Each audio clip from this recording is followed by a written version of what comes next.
19장 찬송입니다. 우리 서로 인사 나누겠습니다. 요즘 오셨습니까? 예, 오늘도 귀하고 복된 주의 날에 주께서 크신 은혜를 더해 주시기를 축복합니다. 아멘. 찬송가 19장 찬송입니다.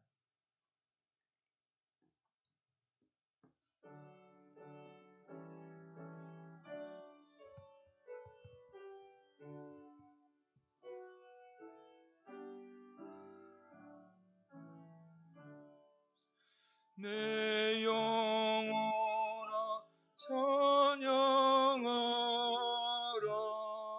주님 앞에 엎드려 구속하신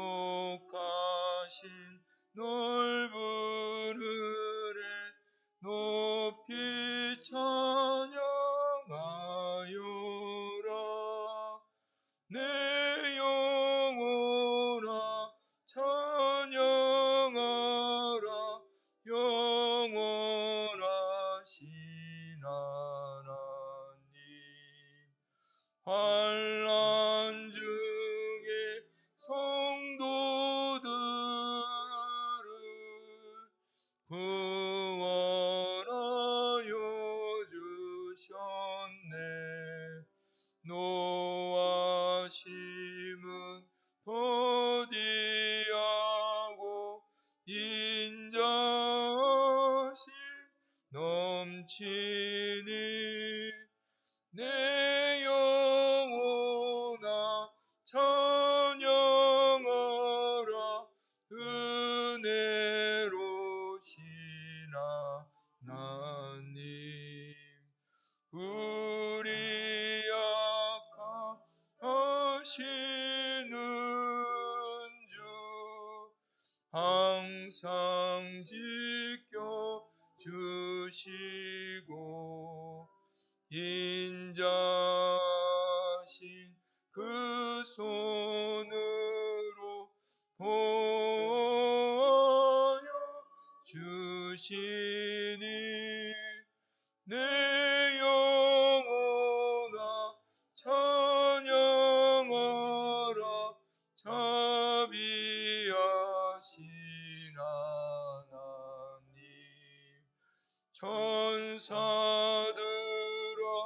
우리 함께 주께 찬양 드리세. 해와 달과 모든 만물 주께 찬양하나니. 내 영혼아 찬양하라. 영광의 주 하나. 3절입니다. 우리 약하시는 주 항상 지켜주시고 인자하신 그 손으로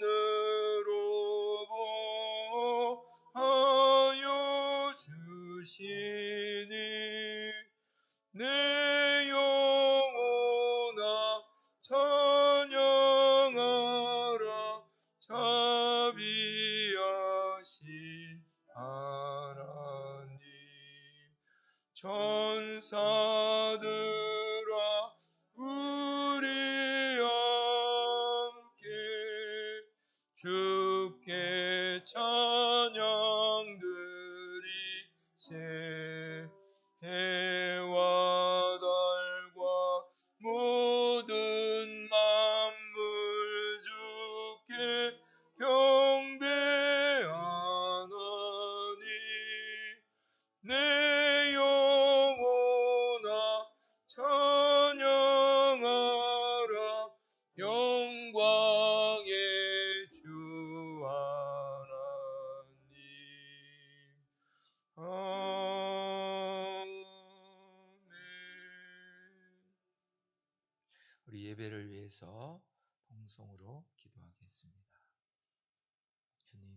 감사합니다. 지난 한 주간 동안도 주님의 날개 아래 품어 주셔서 허물 많고 죄악된 세상에서 주님이 지켜 안보해 주셨고 특별히 성회를 허락해 주셔서 은혜 받게 하심을 감사드립니다. 새로운 한 주간 주일이 시작되었습니다.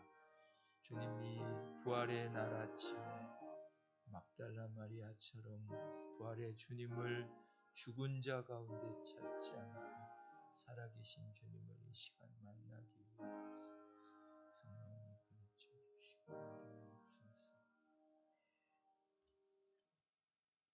시편 128편입니다. 구약성경 시편 128편 1절에서 6절까지 말씀. 시편 128편 1절에서 6절까지 말씀. 우리 천천히 한 목소리로 같이 읽겠습니다. 시편 128편 구약 897페이지입니다. 같이 읽습니다. 시작. 여호와를 경외하며 그 도에 행하는 자마다 복이 있도다. 내가 내 손이 수고한 대로 먹을 것이라. 내가 복되고 형통하리로다. 내 집 내실에 있는 내 아내는 결실한 포도나무 같으며 내 상에 둘린 자식은 어린 감람나무 같으리로다. 여호와를 경외하는 자는 이같이 복을 얻으리로다. 여호와께서 시온에서 내게 복을 주실지어다. 너는 평생에 예루살렘의 복을 보며 내 자식의 자식을 볼지어다. 이스라엘에게 평강이 있을지로다. 아멘. 예, 우리 구약의 이스라엘 백성들은 우리의 명절에 해당하는 3대 절기가 있습니다. 유월절, 오순절, 장막절인데 이 절기 때마다 우리가 명절에 고향을 찾아가듯이 이스라엘 백성들은 절기 때마다 예루살렘 성전을 향해서 찾아갔습니다. 성전이 약간 둔덕 위에 산 위에 높은 곳에 있기도 했지만 그 성전을 향해서 하나님을 향해서 올라가는 개념으로 그러니까 위에 계신 거죠, 하나님. 그래서 성전을 향해서 올라가는 이 일들을 3번 절기 때마다 이스라엘 백성들이 했는데 그때마다 부르는 노래가 있습니다. 우리가 명절 때 참 뭐 옛날로 말하면 까치까치 설날은 어저께고요. 우리 설날은 오늘이지요. 이렇게 설날 때 노래, 명절 때 노래를 부르는 것처럼 이스라엘 백성들이 이 3대 명절 때 하나님 앞에 노래를 부르며 또 그 시를 암송하며 예루살렘 성전을 향해 갔던 이 시들이 바로 시편 120편에서 134편의 이 15개의 노래입니다. 명절 때마다 이스라엘 백성들은 하나님을 향해서 어디에 있든지 어떤 사람은 한 달이 걸려서 예루살렘 성에 도착할 수 있겠고 어떤 사람은 하루 만에 갈 수도 있겠죠. 그 가는 노정에서 이스라엘 백성들이 하나님 앞에 노래를 불렀는데 그 중에 오늘 128편은 이 성전을 향해서 올라가는 노래 중에서 가정, 행복한 가정의 모습을 노래하고 있습니다. 행복한 가정이 어떤 가정인가?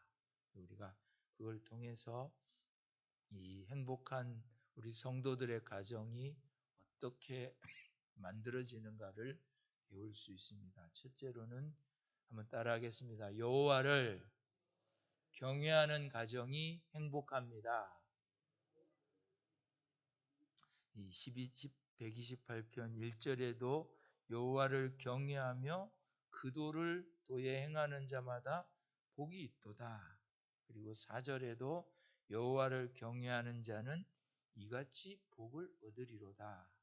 여호와를 경외하는 가정, 하나님을 두려워하고 하나님만 바라보고 하나님을 모든 것의 주인으로 여기고 만유의 주가 되시고 또 생사화복의 주권자이시다. 우리 가정이 사는 길은 우리 하나님의 손에 달려 있다.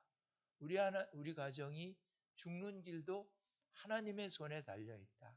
이렇게 모든 것의 주권을 여호와 하나님께 돌리는 것, 이걸 두고 경외한다. 이렇게 말씀을 합니다. 신명기 10장으로 가보시기 바랍니다. 신명기 10장. 모세가 이스라엘 백성들을 향해서 참 하나님 앞에 어떤 것이 가장 참 하나님이 원하시는 것인가, 이걸 질문하면서 그 답으로 하나님 경외하는 것이라 이렇게 말씀을 합니다. 신명기 10장 12절 13절까지 같이 읽습니다. 구약 278페이지입니다. 신명기 10장 12절 13절까지 시작. 이스라엘아, 내 하나님 여호와께서 내게 요구하시는 것이 무엇이냐? 곧 내 하나님 여호와를 경외하여 그 모든 도를 행하고 그를 사랑하며 마음을 다하고 성품을 다하여 내 하나님 여호와를 섬기고 내가 오늘날 내 행복을 위하여 내게 명하는 명령과 규례를 지킬 것이 아니냐. 모세가 이스라엘 백성들을 향해서 여러분 가정 속에서 가장 행복되도록 하나님이 요구하시는 게 무엇입니까? 그게 무엇입니까? 답하기를 하나님께서 여호와 하나님을 경외하며 도를 행하고 그를 사랑하고 마음 다, 힘 다, 목숨 다, 뜻 다해서 하나님을 섬기는 것이 오늘날 너에게 주고자 하시는 하나님의 행복의 근원이지 않느냐. 이렇게 모세가 말을 하고 있는 것입니다. 우리 성도들의 가정이 참 여러 가지 우여곡절과 어려움이 있지만 여호와 하나님만을 경외하는 믿음의 가정 되시기를 축복합니다. 이게 가정 행복의 출발이고 시작이고 중요한 근원입니다. 두 번째로는 한번 따라하겠습니다. 그 도를 행하는 가정이 행복합니다. 본문 3절 4절로 가보시면요. 시편 다시 128편 그대로 붙잡아뒀어야 되는데 그죠? 128편 3절 4절에 보면 내 집 내 실에 있는 내 아내는 결실한 포도나무 같으며 내 상에 둘린 자식은 어린 감람나무 같으리로다. 여호와를 경외하는 자는 이같이 복을 얻으리로다. 하나님의 말씀을 도를 지켜 행하는 자는 이런 복이 있다. 이렇게 말씀하는 겁니다. 어떤 복이요? 집에 있는 아내는 결실한 포도나무와 같이 자녀들을 믿음으로 잘 양육해서 그 자녀들이 풍성한 결실들을 맺는다는 것입니다. 이 밥상머리에 둘러앉은 믿음의 자녀들은 올리브, 어린 감람나무라죠. 올리브 새싹과 같이 그 잎이 푸르르다 이렇게 시편 기자는 노래하는데 제가 이렇게 며칠 전에 해가 뜨는 아침에 우리 교회 마당을 나가니까 저쪽에 동백꽃인지요, 동백나무인지 그 나무의 잎이 그렇게 윤기가 나더라고요. 그런 것과 같이 우리 집에 있는 자녀들이 여러 질병이 걸릴 수도 있고 여러 가지 진로가 정해지지 못해서 어려움 당하는 자녀가 있을 수도 있고 또 여러 가지 힘든 일들을 당해서 자녀들 중에 또 제대로 이렇게 신앙생활도 못하는 자녀가 있을 수도 있습니다. 그런 일에 우리 부모들의 마음이 얼마나 무너지고 마음의 큰 기도 제목이 되겠습니까? 그러나 여호와 하나님을 경외하고 그 도를 지켜 행하는 가정 속에는 그 자녀들 하나하나가 입이 푸르른 새싹과 같이 참 하나님 앞에 무럭무럭 자라가는 믿음의 자녀들로 세워진다는 것입니다. 우리 성도들의 이 가정이 이렇게 도를 지켜 행함으로 하나님 앞에 복을 받는 가정이 되시기를 축복합니다. 이런 복된 가정, 행복한 가정, 하나님 앞에 참 그 도를 지켜 행한다. 그 도가 무엇일까 생각할 때 도는 하나님의 말씀하신 이 목적을 따라 사는 것이 그 도라 이렇게 해석이 됩니다. 그 도, 하나님의 말씀하신 목적, 하나님의 목적이 우리 인생의 목적이죠. 하나님의 목적이 우리 인생의 목적이라고 할 수 있는데 우리 인생의 목적이 무엇입니까? 예? 여러분들은 인생의 목적을 무엇이라고 생각하십니까? 예? 우리가 늘 다른 것들은 이렇게 세밀한 부분까지는 못 외워도 늘 우리 소열이 문답, 우리가 예수 믿고 장로님이 되시고 권사님이 되실 때에 여러분들은 듣도 보지도 못한 것들을 질문받습니다. 뭐냐면 웨스트민스터 신앙고백서를 유일한 성경의 교범으로 받으십니까? 이렇게 질문을 합니다. 그때 뭐라고 대답하셨습니까? 이해하지요. 근데 사실은 잘 모르기 때문에 공부를 해야 됩니다. 그 신앙 고백서를 정리해서 교리로 만드는 것이 바로 소요리 문답, 대요리 문답인데 이 소요리 문답, 대요리 문답 1번 1항에 여러분들이 잘 아시죠. 인생의 목적이 무엇입니까? 인생의 목표가 무엇입니까? 인생의 목표는 하나님을 영화롭게 하며 영원토록 그를 즐거워하는 것입니다. 할렐루야. 우리 인생의 목표가 하나님을 영화롭게 하며 하나님 앞에 영원토록 하나님을 즐거워하는 게 성도의 목표입니다.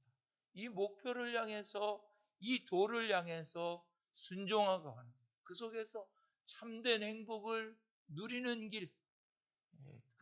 그 신앙 고백서들이 그 종교개혁 이후에 이렇게 종교개혁자들에 의해서 잘 만들어지고 그게 이제 후세대의 우리의 신앙의 보범이 되고 성경의 바른 교리들을 가르치는 아주 중요한 척도가 됐는데 우리 기독교에서는 이 웨스트민스터 신앙고백서와 또 독일의 하이델베르크 신앙고백서 여러 가지 몇 개 이렇게 있는 신앙고백서들이 옳은 것으로 인정을 하고 다 받아들입니다. 가장 한국 교회에 좀 됐죠. 오래전에 이 웨스트민스터 신앙고백서와 이렇게 견줄 만한 고백서로 하이델베르크 신앙고백서를 우리 전에 김 목사님이 또 교회에서 가르치셨다는 이야기도 들었는데 이 하이델베르크 교리문답 1항 1문에도 보면 인생의 사나 죽으나 당신의 유일한 위로가 무엇입니까? 질문합니다. 사나 죽으나 당신의 유일한 위로, 당신의 유일한 행복이 무엇입니까? 라고 질문할 때에 답이 이렇습니다. 사나 죽으나 나는 나의 것이 아니고 몸과 영혼이 모두 신실하신 구주 예수님의 것입니다. 이 믿음의 고백이 있기를 축복합니다. 네. 사나 죽으나 나는 나의 것이 아닙니다. 이런 믿음의 고백으로 예수 그리스도를 구주로 믿고 그 하나님의 영광을 위하여 살며 하나님을 영화롭게 하는 것.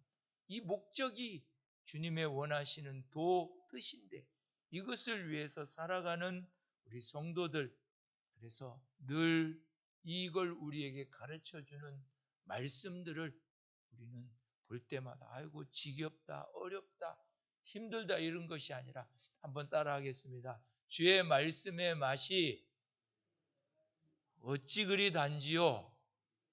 내게 꿀보다도 더하니이다. 할렐루야. 이 은혜가 있기를 축복합니다. 이 말씀에 깨달아지고 붙들어지는 이 은혜가 있기를 축복합니다. 그래서 이 조를 지켜 행하는 자마다 행복한 가정이라. 이렇게 이 가정의 모습을 3절, 4절에 말씀하고 있고요. 또 5절, 6절을 보면 세 번째로 한번 따라 합시다. 교회를 사랑하는 가정이 행복합니다. 교회를 사랑하는 가정이 행복합니다. 이 5절, 6절에 보면 여호와께서 시온에서 내게 복을 주실지어다 하는데 이 시온이 무엇을 의미하냐면 하나님이 임재하셔서 거하시는 성전이 있는 곳을 상징적으로 표현할 때 시온이라 이렇게 표현합니다. 하나님이 함께 하시고 거하시는 곳. 이스라엘 사람들은 그곳이 예루살렘 성전으로 생각을 했어요. 그래서 예루살렘 성전과 시온을 동일시 여길 때도 있고 또 어떤 곳에서는 성경에 보면 시온을 예루살렘 성전을 뛰어넘는 하나님이 임재해 계시는 하나님이 우리와 만나 주시는 곳, 이곳을 시온 이렇게 표현을 했는데 이 시온이라는 말은 지금으로 말하면 당시에 이스라엘 백성들에게는 예루살렘 성전이었을 것이고 우리에게는 하나님이 계시는 곳 성전 어디겠습니까? 교회지요, 교회.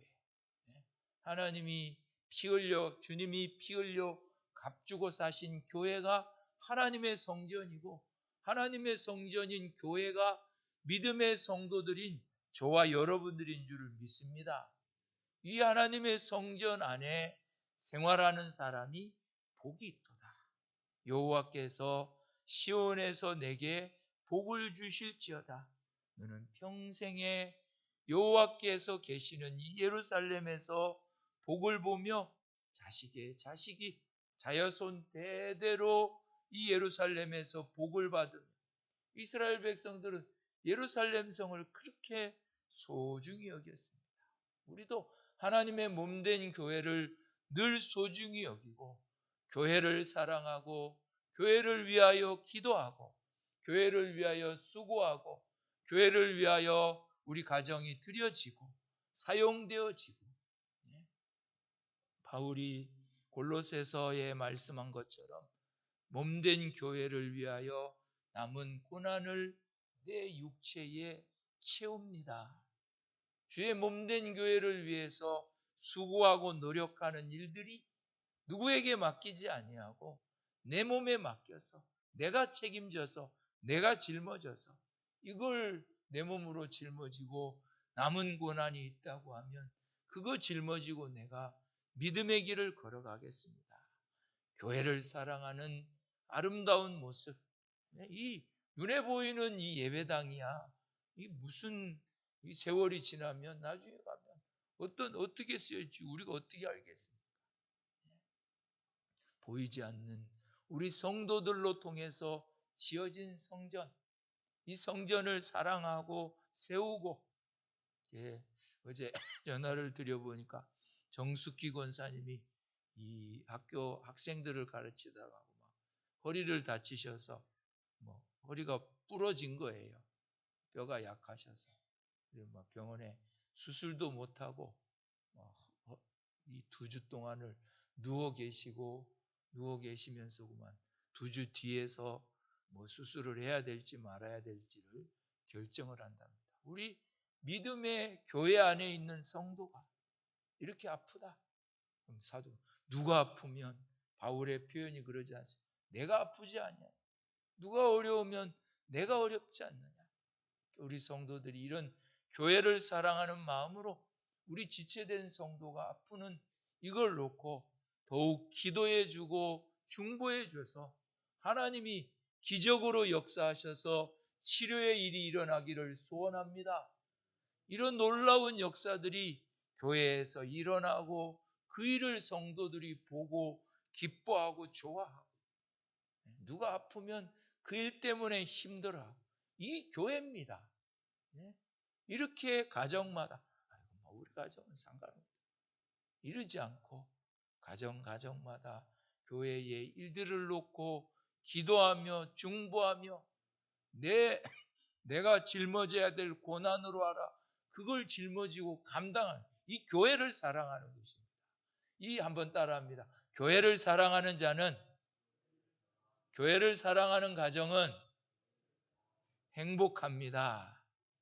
우리 자녀들에게도 또 말합니다. 자녀들 그거 배워서 또 교회 생활하면서 부모님 통해서 기도하는 거 배우고 신앙의 길 배우고 자꾸 배워가는 거예요.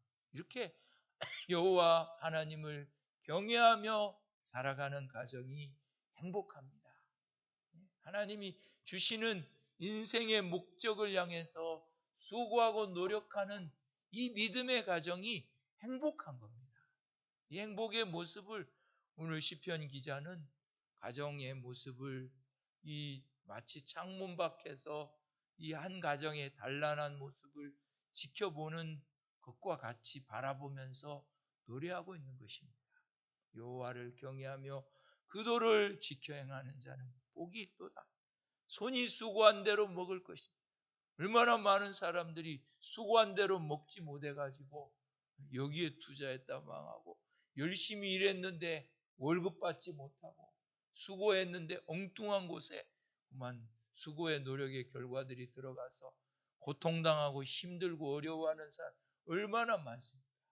우리 가정들마다 이런 일들이 아니라 수고해서 열심히 수고하니까 그 복을 다 받고 우리 성도들이 받는 기적과 축복도 더해서 받고 그 세월이 지날수록 시간이 흐를수록 믿음의 성도들의 가정 속에 하나님이 축복하시니까 자녀들은 믿음으로 차근차근 자라가고 세워지고 부모들은 그 자녀를 또 양육하고 그리고만 귀중한 때에 모여서 식사하니 이 자녀들 속에 또 자라감이 있고 성장함이 있고 이런 하나님 앞에 도를 지켜 행하며 몸된 교회를 사랑함으로 말미암아 여러분들의 가정이 복된 가정이 되어서 행복한 가정으로 하나님께 영광을 올려드리는 이런 복된 가정 되시기를 주의 이름으로 축복합니다.